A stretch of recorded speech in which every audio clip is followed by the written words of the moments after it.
don't see the divine in others, most likely we'll find a way to judge them. And if we can find the deeper wisdom in us to look and see that divinity within each other, I think we would be on the road to peace and harmony. I think we'd be on the road to enlightenment.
By contributing to unity, we demonstrate the flow of abundance in our lives and acknowledge the value of our spiritual community. Your gifts of time, talent, and treasure enable us to support the work that goes on within our church and our work in the community. Here are some ways in which you can contribute. You can donate by text and using your smartphone to text your contribution as follows. Text 919-948-1234. Then type in the $ and amount. Then press send. For first-time setup, we'll require you to enter your credit card information by clicking on the link.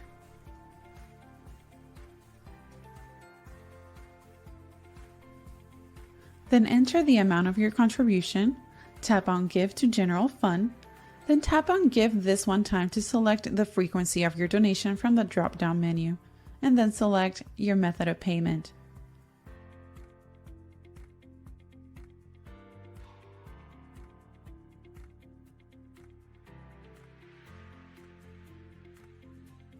You can also save this number to your contacts. You can donate online by visiting unitytriangle.org/donate or scanning the QR code on the screen or in one of our flyers. You can do so by pointing your smartphone camera directly at the QR code or downloading the QR Reader app from the App Store.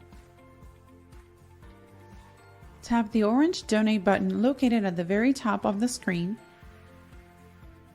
Then enter the amount of your contribution.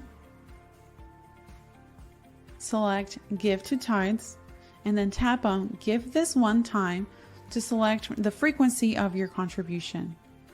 Later select your method of payment, and tap Continue.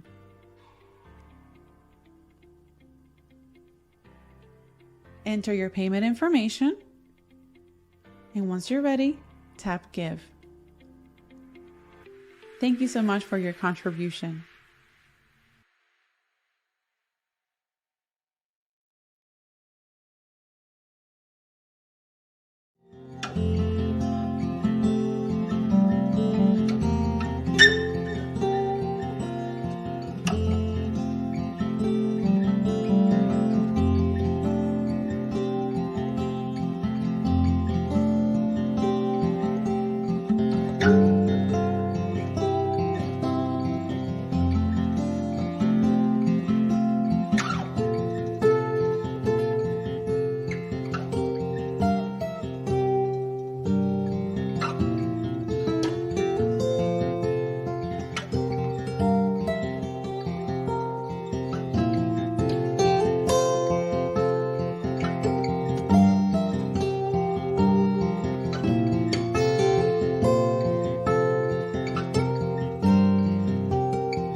Pretty baby, honey, don't you cry.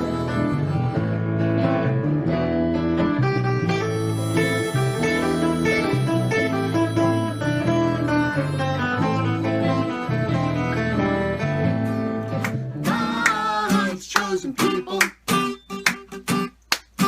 we're all God's chosen people.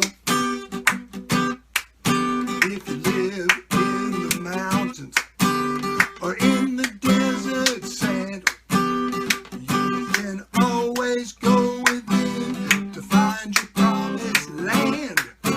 In the valley or When I put out to sea, when I put out to sea, when I put out to sea, may there be no moaning of the barn when I put out to sea.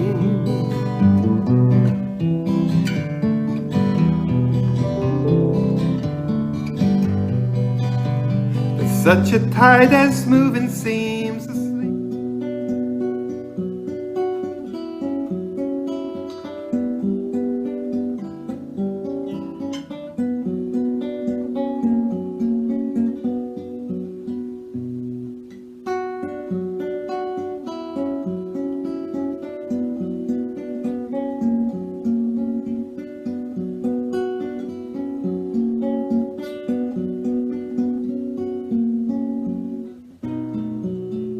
shall be well, and all shall be well, and all manner of things shall be well. All shall be well, and all shall be well, and all manner of things shall be well. As I lay here as in the deepest grave, my heart and mind failing me,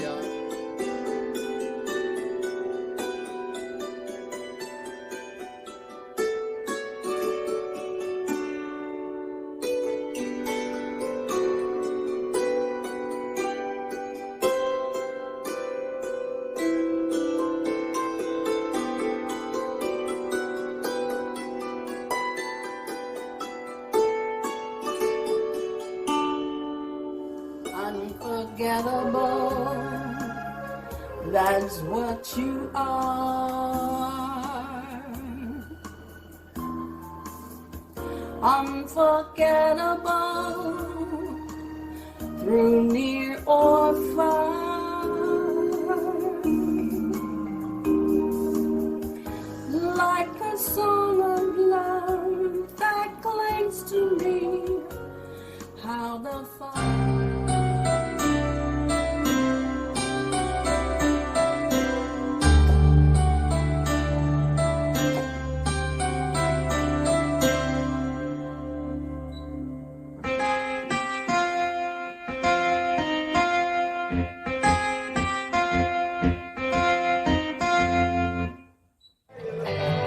Don't touch me, I'm a live wire. Psycho killer, as they say.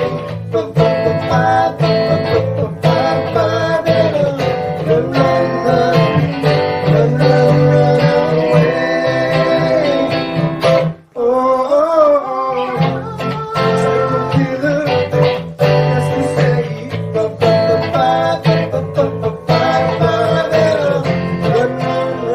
Could we still have seen if we were there? Could we have seen it if we were little? Go on with our lives and lose those things behind, wrapped around in lies. We stand there voiceless, wanna live our lives until Just call on me and I'll send it along with love from me to you. I got everything that you want, like a heart that's oh so true. Just call on me and I'll send it along with love from me to you. I got all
don't see the divine in others, most likely we'll find a way to judge them.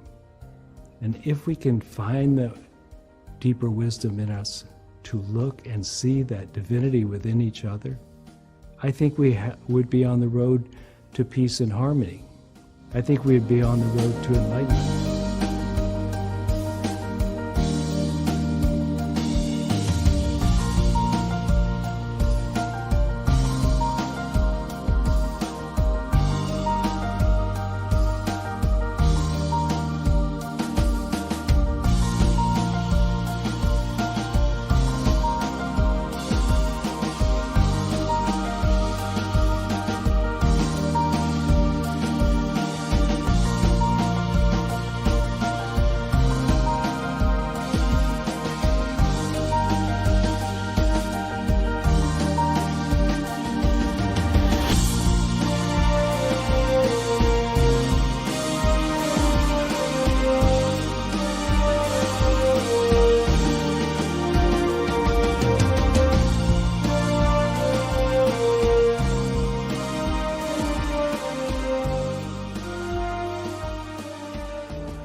By contributing to unity, we demonstrate the flow of abundance in our lives and acknowledge the value of our spiritual community.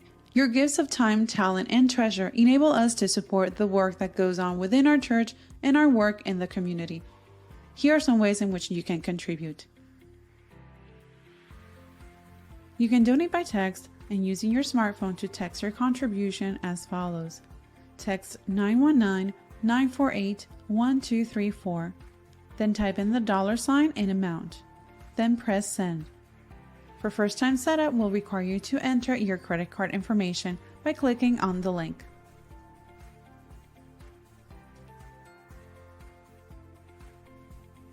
Then enter the amount of your contribution, tap on Give to General Fund, then tap on Give this one time to select the frequency of your donation from the drop-down menu, and then select your method of payment.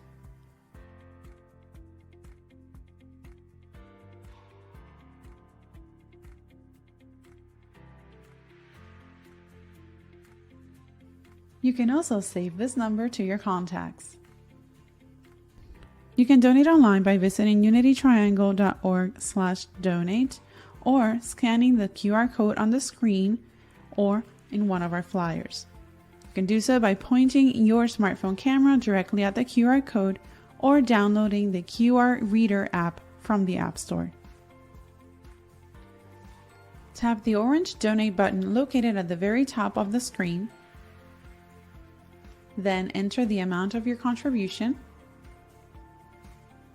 Select Give to Tithes, and then tap on Give this one time to select the frequency of your contribution. Later select your method of payment, and tap Continue.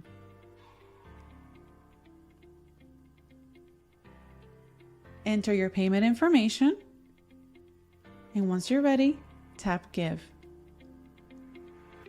Thank you so much for your contribution.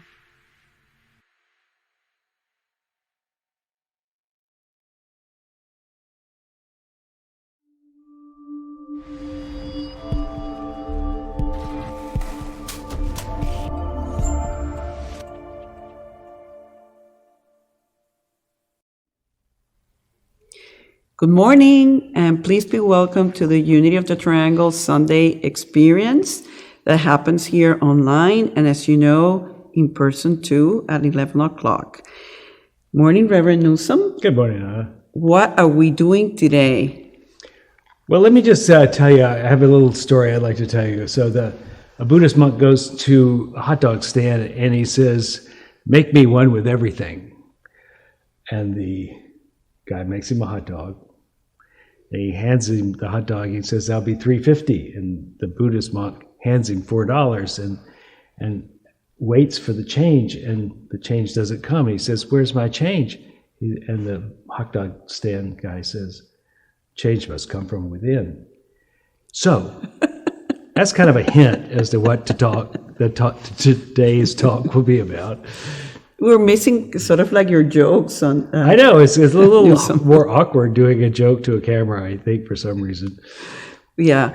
Well, Grateful that we get to be here once again. Grateful for the opportunity to keep looking into ways in which we can change to be who we really are and express that divinity. As you know, and I'm reminded of our mission, I would like to just state our mission as a church. We are a spiritual community awakening to our divine nature through love, service, and personal transformation. And every talk and every service and every class we do here has that intention of supporting each one of us in that goal of awakening. So looking forward once again to another beautiful service. Thanks, Otto. And I expect the change will show up soon, at least within. And so it is. And so it is.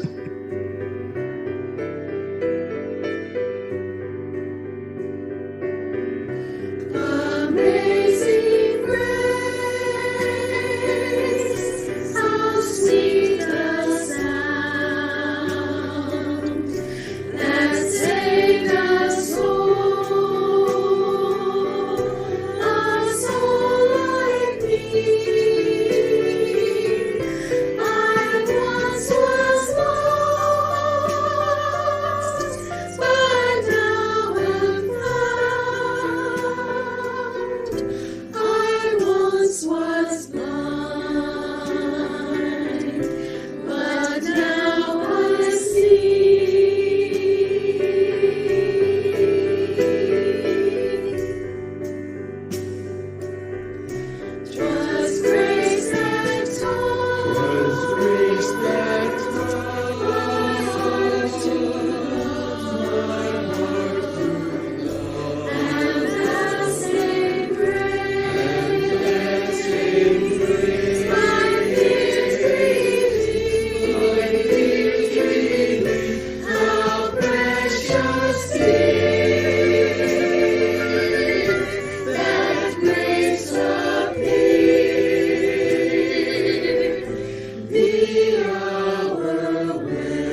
Prayer chaplains love to pray with you. That's what they've been trained to do, and they love holding that space for you. So if you would like one-on-one prayer, you can seek out a prayer chaplain in the sanctuary during our in-person services. Or if you still are watching online, you can still pray with a prayer chaplain by going to our website and checking on the Zoom link. So now let us pray.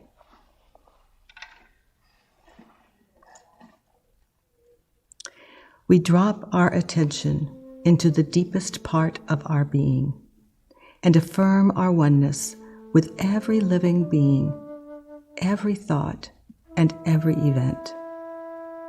We invite the one presence and the one power fully into our awareness and begin to feel a sense of peace and calm.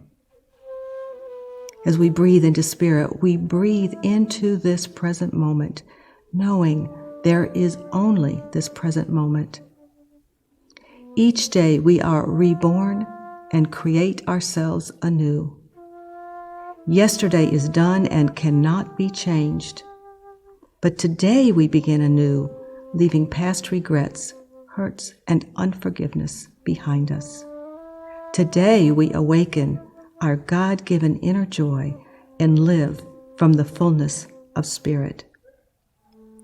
Our awareness of our oneness and fullness of spirit propels us to a higher vibration and a higher level of understanding.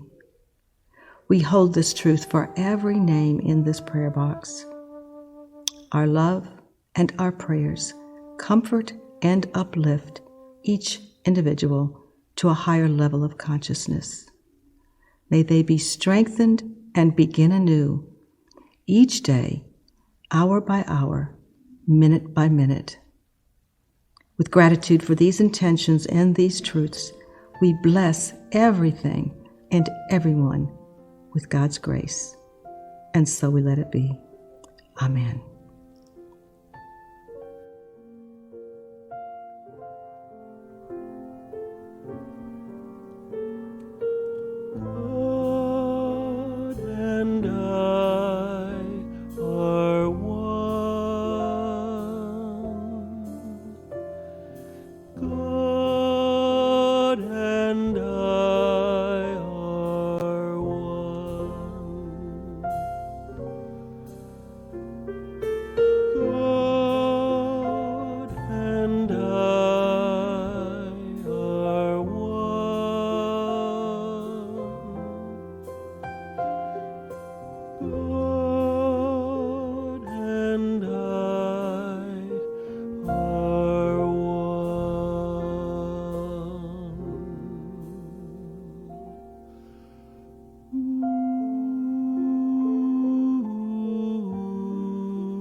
As we begin to meditate, let's start with the body and let the body become comfortable and relaxed as it can be while you're sitting, and let the mind stay alert. And as it stays alert, let it have a focus, and that focus can be your breath. So simply paying attention to the breath brings the body and the mind together in a way that quiets both. Long, deep breaths, feeling them as they come and go, feeling the presence of the breath in the body.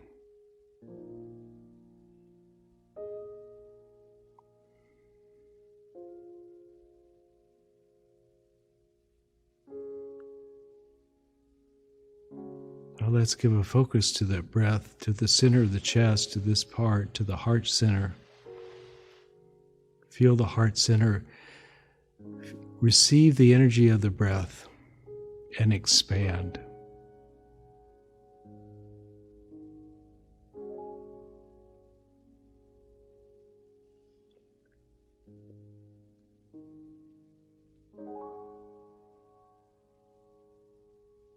there be a slight smile on your face.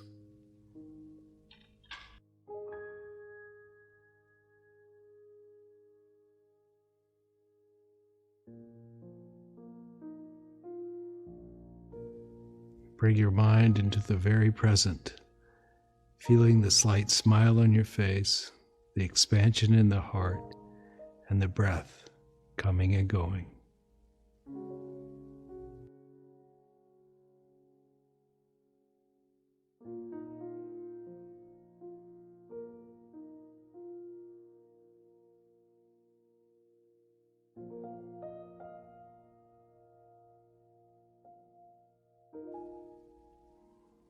Imagine that your breath is the breath of the world, so that your breath is the rhythm of the world breathing.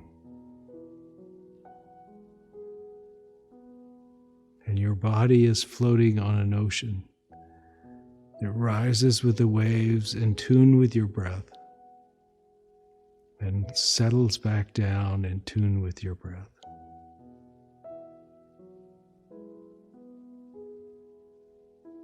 And all is well.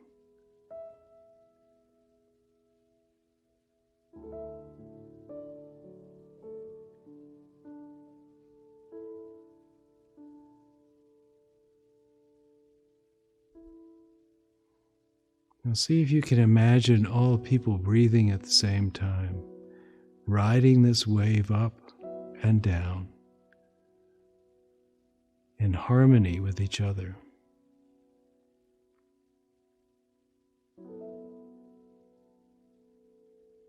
See if you can imagine this harmony extending beyond the breath,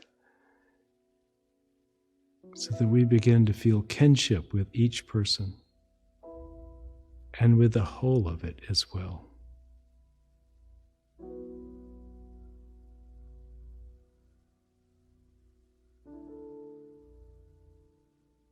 And from that kinship, we recognize that we're beginning to love each person and the whole of it as well.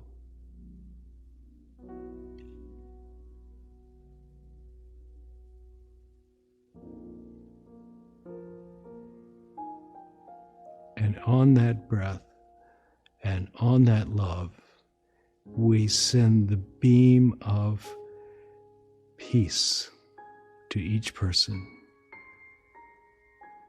knowing we are not all the same,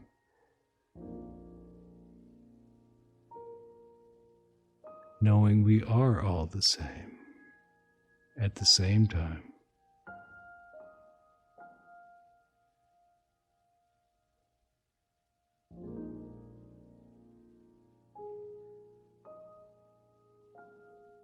As the heart begins to connect with each person, and the mind sends the blessing of peace,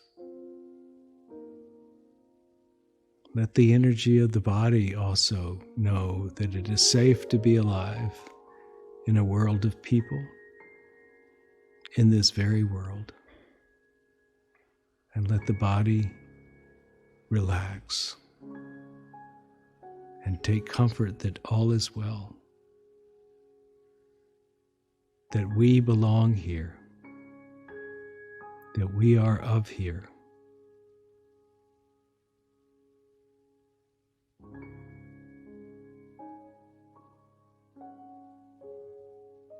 Once again, radiate love and peace to everyone, and then rest with your own breath in the beauty of being in silence. Let us be in silence.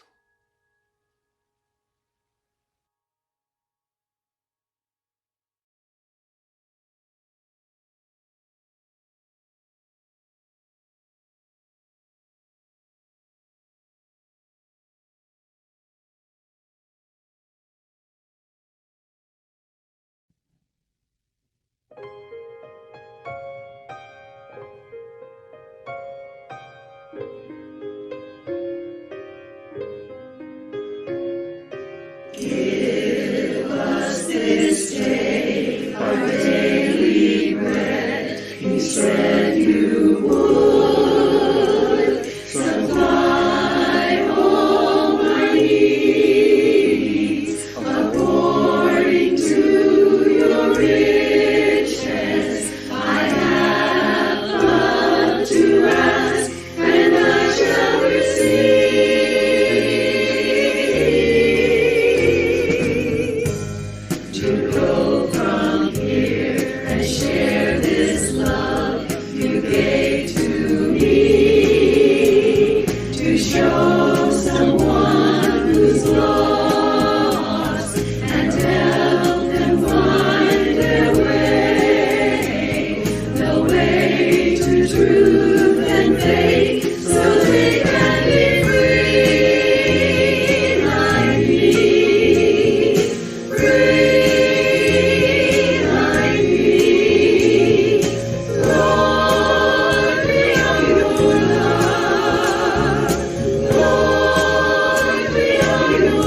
This day, for this day, Lord, we thank for this day.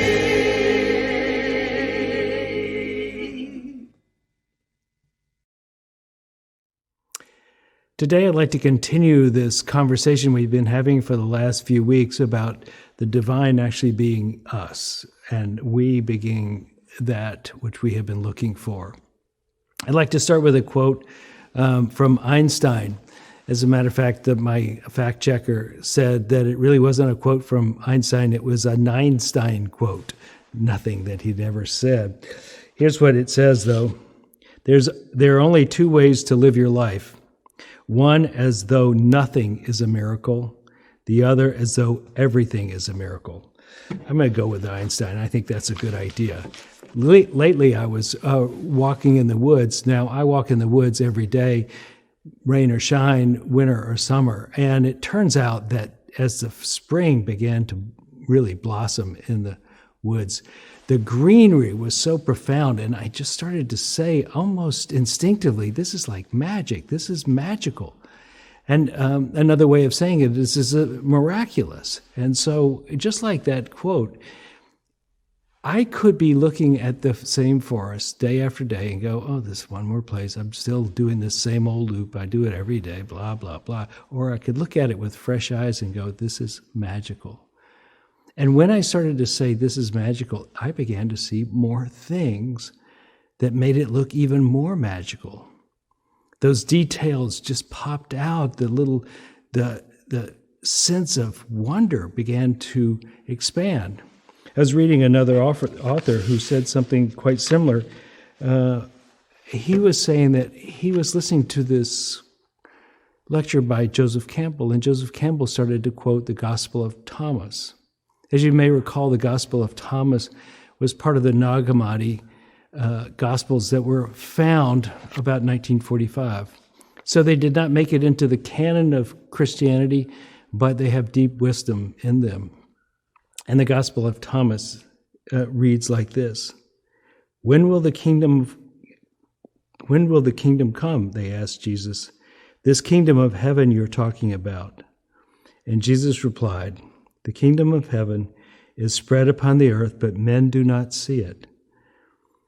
And the author goes, well, wait a minute. The kingdom of heaven is spread upon the earth and do not see it. I thought we found the kingdom of heaven through deep meditation, through exploring the deeper mysteries of the interior. And he says, and now you're asking me to find the kingdom of heaven in the world I see around me. So just like me walking through the woods, he started to look at the world as though it might be a mystery, as though it might be revealing something that he had not seen before. And as he began to look for harmony inside the world, even in things that did not look good at first, he began to feel as though the world were being orchestrated in such a way as to, for his sake. That the things were unfolding, the mystery of this whole thing was unfolding, that he was beginning to see heaven on earth because he chose to look for it. And if he's like me, sometimes it's serendipity and sometimes you really have to work at it. But when we do look at this world as though it were an amazing thing, and that can be everything from the very mundane, your kitchen, your backyard, your neighbor. I think we begin to find that the kingdom of heaven is spread among us, and we do not see it. I was reminded of this thought, which is very common in the modern spirituality, is that I don't see the world as it is. I see the world as I am. But you could also reverse it. And as I change the way I see the world, I change the way I see myself. So you could look upon the world as though you were looking upon heaven, rather than upon a conglomeration of accidents or random events or just the outcrop of evolution. You could look upon it as though it were mystical or magical. and have that experience and realize that you are more than DNA. You are more than flesh and blood and brains and your education and your background. You are something magical, perhaps even heavenly, perhaps even divine. But we practice by looking out there on the world and claiming to see all of it as though it was holy. One of the books I've read recently, and I talked about it before, which is called The Holy Man. And The Holy Man is by Susan Trott. It's a short book, very fun to read. I've read it more than once. And one of the things that happens in this is that the holy man is a man who has a hermitage, or really a monastery on the top of a hill. And people file up by the thousands up this narrow path to go see him. And they wait for days, weeks, even months for their turn in line to come along. And they wait in line as long as he's seeing people. And then when the day is over, when he stops seeing people, they disperse and camp out. And then they come back and take their place in line. This goes on, and kind of like a parable itself. It's people are meeting each other and being transformed by the relationships they're forming and by the new ways they're learning to act as pilgrims. It's a really fun book to read, but she gives it off right away what actually happens. So the holy man is the one who answers the door when the pilgrim knocks. And when the pilgrim knocks, the holy man does this. When the door was wide open, the next pilgrim in line, waiting beyond the gate, would be summoned forth by a man in a wheat-colored robe, a small, nondescript-looking person. Yes, he would ask the pilgrim who had reached the threshold, I have come to see the holy man. Follow me, please. He or she would follow the small man through the house, along a hallway with doors open to various rooms to which the pilgrim would peek hastily, but the monk ahead was moving so very quickly through the whole house that the pilgrim couldn't linger, but literally had to rush after him. In no time they had passed through the entire first floor of the house and were at a large door similar to the one the pilgrim had entered. It was the back door. The monk opened it wide and said, Goodbye. But I have come to see the holy man, said the visitor plaintively. You have seen me, he gently replied. And the next thing the pilgrim knew, he would be outside, the door solidly closed behind him. This is why the line moved so rapidly and how the holy man got to see so many people. So many people got to see him. The trip through the house was 20 seconds. Add another 20 for greetings and parting, another 20 for returning to the front door, and what you have is a person a minute. Most times a holy man would add, if you look on everyone you meet as a holy person, you will be happy, which added 7 seconds. And so people, after waiting in line, would be given this short tour of a house by a man they thought little of. And when they got to the back door, they had to interpret what had happened to them. And right at first, most of them would be angry or felt like they had been gypped in some way. They had been waiting for months, camping out for months, waiting to see the holy man. And this brief encounter with somebody they didn't know to be a holy man had ended within a minute. But quickly they would realize that essentially they had been given a gift, that they had come to the door not expecting to see a small man there who was of nondescript really be someone, so they had treated him very plainly. They didn't ask how he was. They didn't inquire if they could ask questions. They had simply said, I came to see the holy man, to which he said, good, follow me. And so it is in life. We're looking past the very thing we are looking for. And it is not the thing that we need to change it is the way we look that we need to change. And we need to treat this world as though it were a magical experience, a miracle, that we are among holy people, that the holy are among us, not as kings and people in fancy robes, perhaps in turbans or speak with an accent, but everyone. There's that once popular song that says, "What if God were one of us who took the bus, just like one of us?" I mean, what about that? If that were the case. Now, I think one of the things I was thinking about scripturally is this a common thing? And it turns out, at least in the Judeo-Christian tradition, it is quite common. You think about Moses. Moses, the great leader of the Hebrew people who led them out of bondage from Egypt, who lived as a king's son, as the Pharaoh's son, for years before he was needing to flee the country because he had killed somebody. This man who then came back as God's voice, who could stamp a rock with his staff and water would flow forth from it, his beginning was as a baby hiding in the reeds.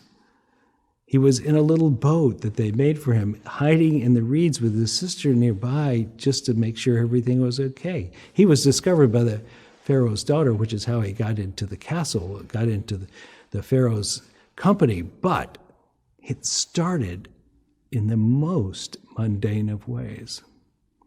And he's not the greatest example of this. If you think about Jesus, the story of Jesus, his story is, if you really looked at it from an early Palestinian person's point of view, here's a child who's born out of the, not at the right time. He must have been conceived out of wedlock, which in those days was a big, big deal. It holds far less stigma now than it did then, but then it could have been a fatal mistake. Anyway, he's born as a child whose legitimacy is in question at the very least. And he's not born into a castle, he's born to a carpenter, which is essentially born to an artisan, which is to say, more or less, he's born to a common laborer who's probably working for minimum wage, the equivalent of minimum wage. Not grand beginnings, not for someone who would be called the Son of God. And so, this story of Jesus is one in which the local people said, "Who is this guy? Isn't he just the carpenter? How can he be so great? Everybody's making a big fuss of him, but we don't see that. We don't see him as that. He was just one of us." But his message was quite unique in this sense. Being just one of us is plenty. As Jesus said himself, "Are ye not gods? Is it not written that ye are gods?" That's what he's saying. The Father and I are one, and I and you are one. And so this oneness between you and divinity is as simple as an equation of 1 = 1 = 1. And so this is us. This is what we have been called to recognize.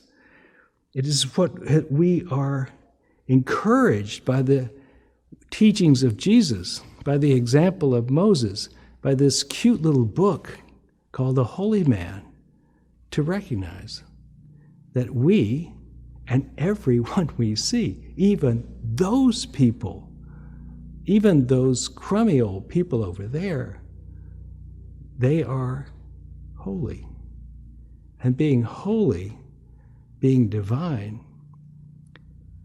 puts us in communion with them and we with the divine itself, herself, himself. So let us contemplate this deep, deep idea that we are not supposed to be thought of just as the outer skin and the visible accoutrements of our life. Rather, we are deeper than that. There is something that only eyes that are looking for the kingdom of heaven can see. And we do a great job of covering it up. And our inability to recognize it in ourselves has caused us to do many things and develop many ways in which we are unhealthy.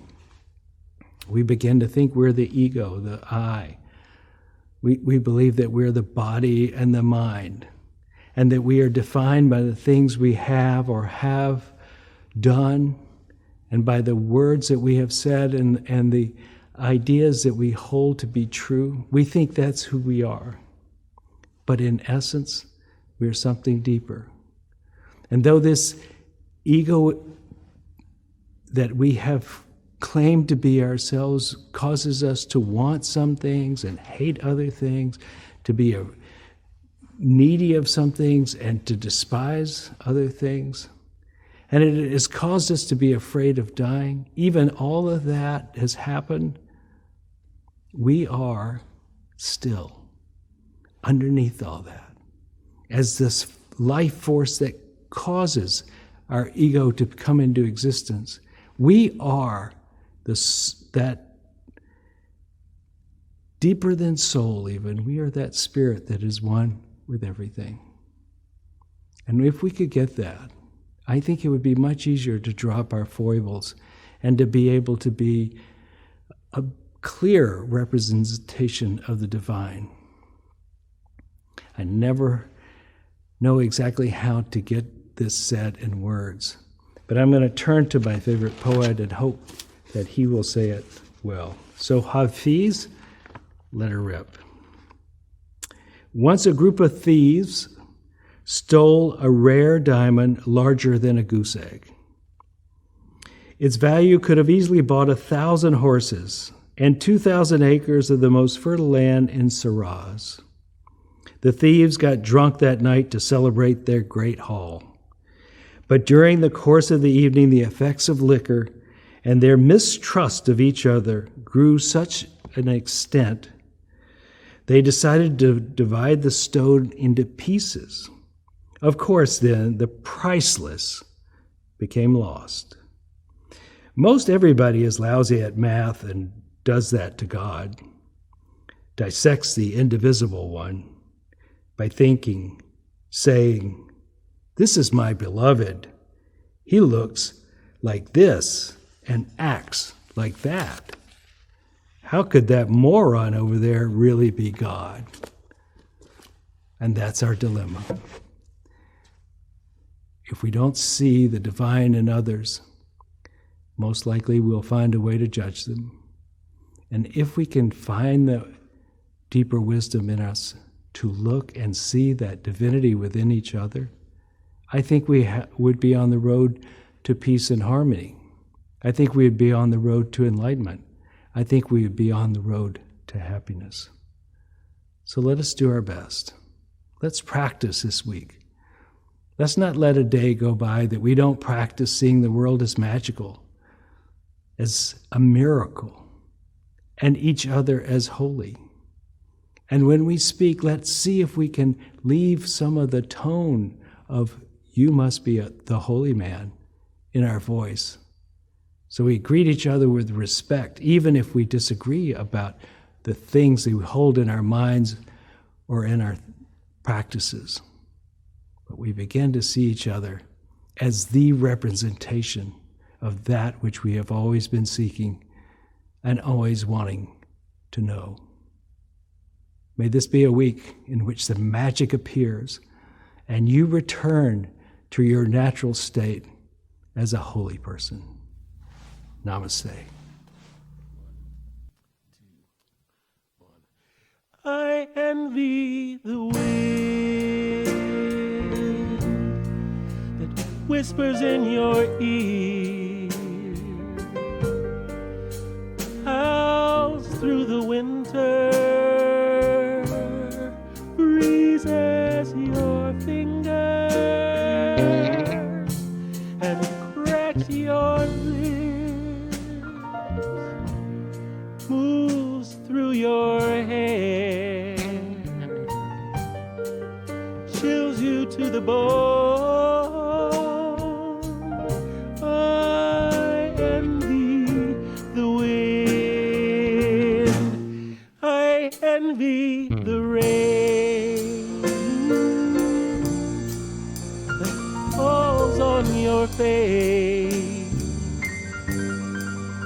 wets your eyelashes,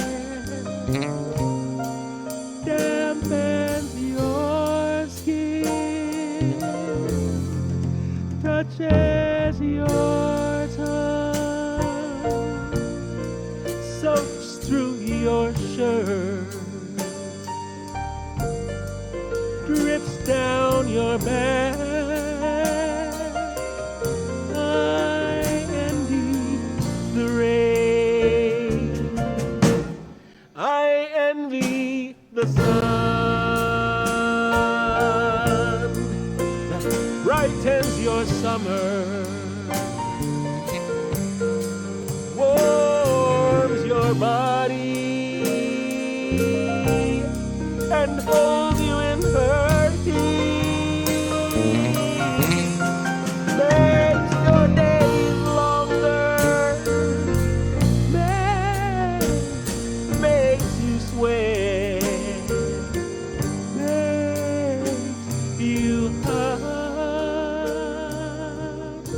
I envy the sun.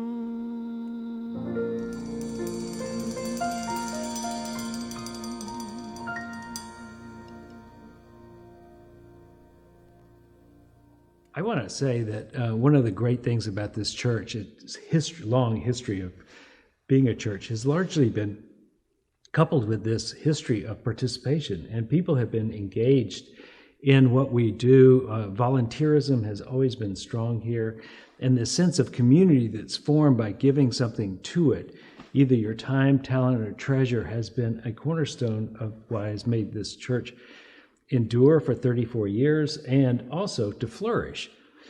So I want to continue that even though we might be online. So I encourage you to find a way to get involved with the church. And if it makes you feel like it makes me feel to know that 10% of what you give to the church will be given back.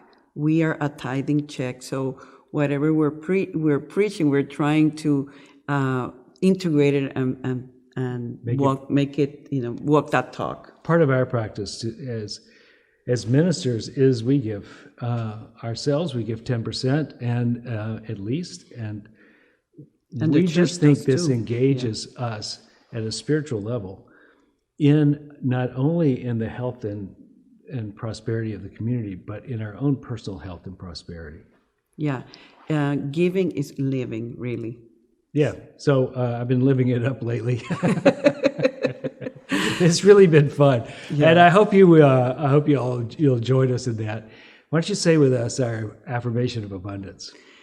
Divine love as me blesses and multiplies all that I am, all that I have, all that I give, and all that I receive. And that's what we've been seeing, that the more we give, the more good it gets multiplied. Yeah, it's been fantastic. Yes. But unfortunately, it's time to say goodbye.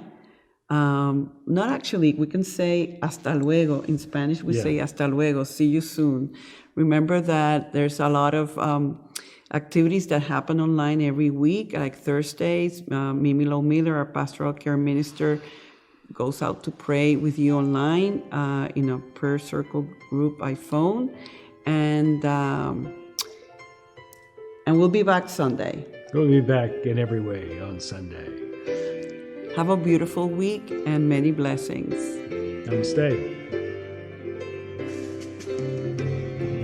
Let there be peace on earth, and let it begin with me. Let there be peace on earth, the peace that was meant to be. With God as Creator, family all on me. Let us walk with our family in perfect harmony.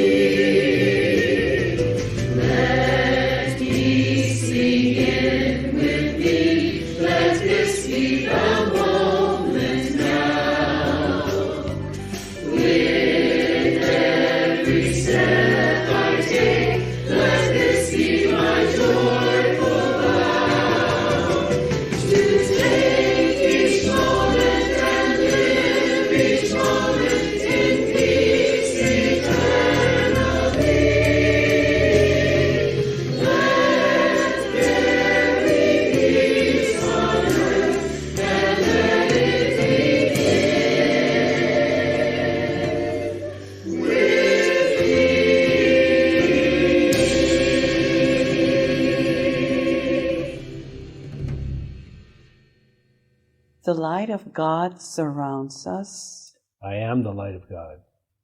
The love of God enfolds us. I am the love of God. The power of God protects us. I am the power of God.